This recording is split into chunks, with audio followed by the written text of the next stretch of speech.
शादी के महज 15 दिन के बाद एक नवविवाहिता के हाथों में लगी मेहंदी रंग फीका पड़ गया, क्योंकि उसके पति जब बनारस से अपने घर वापस आ रहा था, उसी समय रास्ते में गोलियों से भून दिया जाता है और उसकी शव को उसी हाईवे के किनारे फेंक दिया जाता है। जब इसकी घटना आस पड़ोस के लोगों को लगता है, गांव वालों को पड़ता है, सभी की आंखें नम हो जाती है। लेकिन जैसी खुलासा पुलिस के द्वारा की जाती है इस केस की, सभी को आंखें फटी की फटी रह जाती है और सभी लोग यही सोचने पर मजबूर हो जाते हैं कि आखिर इसमें ऐसा क्या कमी था कि ऐसी घटना हो गई। यकीनन जब इस घटना को आप सुनेंगे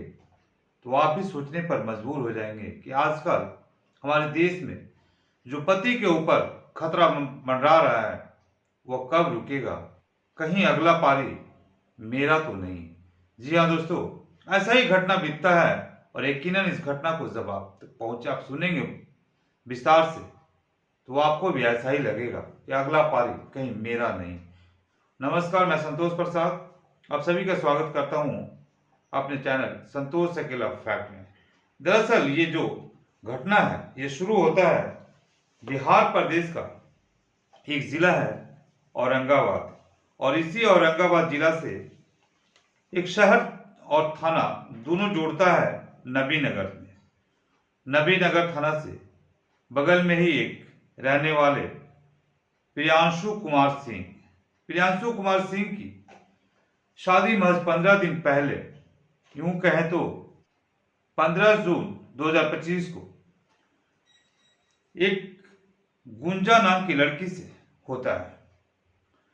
प्रियांशु का शादी गुंजा सिंह से होता है 15 जून 2025 को, और ये शादी होने के बाद जैसी लड़की अपने घर ससुराल आती है, उसकी हाथों की मेहंदी भी नहीं छूटा होगा और उसके पति बनारस जाने की जिद करता है। जैसी वो बनारस पति निकलता है और वापसी में उसकी हत्या हो जाती है, उसे गोलियों से भून दिया जाता है और उसकी शव को उसी हाईवे के किनारे फेंक दिया जाता है। यह खबर इसकी फोन के द्वारा पुलिस के द्वारा सूचित किया जाता है प्रियांशु की पत्नी गुंजा सिंह को कि आपकी पति की हत्या हो गई है। अब मानो घर में भूचाल आ गया हो, पत्नी की रो रो कर हाल बेहाल हो गया हो। पूरे घर के और पूरे गांव समाज के लोगों का आंख में आंसू आ गया हो, ऐसा क्योंकि 15 दिन पहले ही प्रियांशु का शादी हुआ था। अपनी शादी का सुख भी वो ठीक से नहीं भोग पाया, अपनी पत्नी से ढंग से बात भी नहीं कर पाया, अपने घर परिवार का शादी का आनंद भी नहीं लेने दिया, और इतनी बड़ी घटना हो जाता है। अब पुलिस इसकी जांच पड़ताल में लग जाता है कि आखिर इतनी बड़ी घटना, जिसकी 15 दिन पहले शादी हुआ, उसकी अचानक शादी के 15 दिन के बाद उसे गोलियों से क्यों मारा गया। कहीं इसमें कोई अगल बगल पड़ोसी का हाथ तो नहीं, कहीं इसका कोई कौन दुश्मन आ गया। तभी पुलिस की इस घटना पर नजर जाता है कि आजकल हमारे देश में इस तरह की वारदात काफी तेजी से बढ़ा है।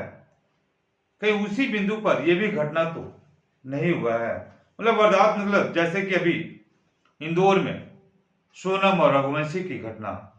मेरठ में अपने पति को मारकर नीले ड्राम में पैक कर देना, बेंगलोर में पत्नी द्वारा अपने पति को सूटकेस में मारकर फेंकवा देना। इस तरह से कई घटनाएं पुलिस के सामने नजर में आ रहा था। तभी पुलिस इसी घटना पर खोजबीन मुजरिमों का करना चालू कर देता है। तभी पुलिस जिस जगह पर गोली से भूना गया था प्रियांशु कुमार सिंह को, उस एरिया का सीडीआर निकालती है, सीसीटीवी फुटेज निकालती है। उसके आधार पर 2 लड़कों की पुलिस पहचान करती है, और दोनों लड़का का नाम रहता है, एक का जयशंकर चौबे और दूसरा का मुकेश शर्मा। जयशंकर चौबे और मुकेश शर्मा दोनों को जब पुलिस पकड़कर थाने लाया जाता है, तब जयशंकर चौबे और मुकेश शर्मा दोनों खुलासा जो करते हैं बात को, उसे सुनने के बाद गांव वाले की आंखें बिल्कुल नम हो जाती है और उसके मन में इतना क्रोध पैदा हो जाता है गांव वालों का कि हो न हो उसे खोजने की और मारने की जान से आगे आ जाते हैं लोग। जयशंकर चौबे और मुकेश शर्मा दोनों बताते हैं कि उन्हें एक लड़का होता है जीवन सिंह, जीवन सिंह जिसकी उम्र होती है लगभग, और वहीं पर जो प्रियांशु कुमार सिंह होता है उर्फ छोटू, उसकी उम्र होती है लगभग 23 वर्ष, और उसकी पत्नी गुंजा सिंह की उम्र होती है 21 वर्ष। जो जीवन सिंह होता है दरअसल वो गुंजा सिंह का फूफा होता है, और फूफा और गुंजा सिंह दोनों में कई महीनों से पहले, शादी से कई महीने पहले से दोनों में लव रोमांस अफेयर चल रहा होता है। उसी बीच में गुंजा सिंह के घर वाले को यह पता चलता है कि इसकी प्रेम लीला हमारे ही रिश्तेदार में जो फूफा लगते हैं उसके साथ चल रहा है। तभी उन लोग घर वाले आनंद फानन में उसकी शादी प्रियांशु सिंह से कर दिया जाता है नबीनगर निवासी के पास, और वहां पर प्रियांशु सिंह का शादी का महज 15 दिन होता है। 15 दिन के बाद गुंजा सिंह और उसका प्रेमी जीवन सिंह, जो रिश्ते में फूफा होता है, दोनों खौफनाक साजिश रचते हैं। खौफनाक साजिश शादी से पहले ही रच लेते हैं ये लोग, लेकिन शादी होने के बाद उसकी घटना को अंजाम देने का समय आ जाता है। दोनों साजिश रचते हैं, और जैसे ही इसके पति गुंजा सिंह के पति प्रियांशु बनारस जाता है, इसकी पल पल की खबर गुंजा सिंह अपने प्रेमी फूफा को बता रही थी, दे रही थी, और फूफा 2 लड़कों को हायर करता है भाड़े पर, जो शूटर होते हैं, और दोनों का नाम जयशंकर चौबे और मुकेश शर्मा के रूप में रहता है। दोनों को पल पल की खबर दी जाती है, और जैसे ही प्रियांशु हाईवे के रास्ते अपनी मोटरसाइकिल से वो आ रहा था, उसी दौरान दोनों शूटर जयशंकर चौबे और मुकेश शर्मा अपने बताए हुए, जो उसका फूफा होता है जीवन सिंह, उसके बताए हुए जगह पर पहुंचते हैं, और वहां पर जो प्रियांशु सिंह अपने उसी हाईवे से आ रहा होता है, उसके ऊपर गोलियों का बौछार कर देते हैं, और गोली लगने के कारण वहीं पर उसकी मौत हो जाती है। मौत होने के बाद वो लोग वहां से फरार हो जाते हैं, लेकिन आने जाने वाले राहगीर की नजर उस पर पड़ती है, और पड़ने के बाद पुलिस को सूचना दी जाती है, और पुलिस मौके वारदात पर पहुंचने के बाद अब उसकी पर्स से, जो प्रियांशु का पर्स है, और उसकी पत्नी नई नवी दुल्हन गुंजा सिंह का फोटो निकलता है, कुछ पहचान पत्र निकलता है, आधार कार्ड निकलता है। उसके आधार पर गुंजा सिंह प्रियांशु की पत्नी को खबर किया जाता है फोन से, जहां पर प्रियांशु की पत्नी गुंजा सिंह अपने पति की हत्या करने के जुर्म में थानेदार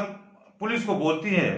कि सर ये कैसे हो गया, घटना किस प्रकार से हुआ, और इसकी जांच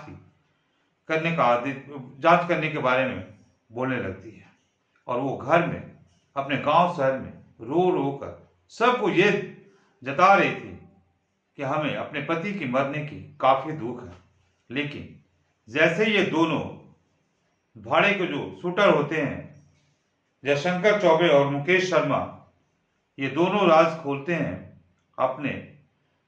जो भाड़ेदार पर भेजा गया था फूफा जो लगता है जीवन सिंह, गुंजा सिंह का फूफा जीवन सिंह का पर्दा खुलता है वो लोग, उसी प्रकार जीवन सिंह को अरेस्ट करके थाना लाया जाता है, और जीवन सिंह सारी बात को बताता है।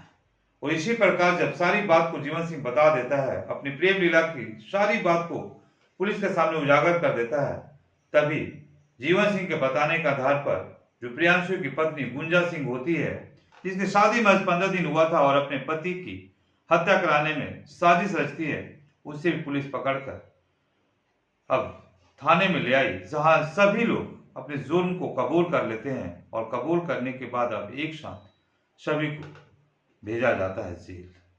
पुलिस जैसी सीडीआर और मोबाइल का कॉल डिटेल्स पता करती है, तो ये पाया जाता है कि गुंजा सिंह का शादी से 15 दिन पहले से लगातार बातचीत हो रहा था, और शादी के 15 दिन के अंदर उससे लगातार संपर्क में आ रहा था। इस प्रकार पुलिस को यह भी शक के ऊपर जाता है दायरे पर, और इस प्रकार इस कहानी की अंत हो जाता है।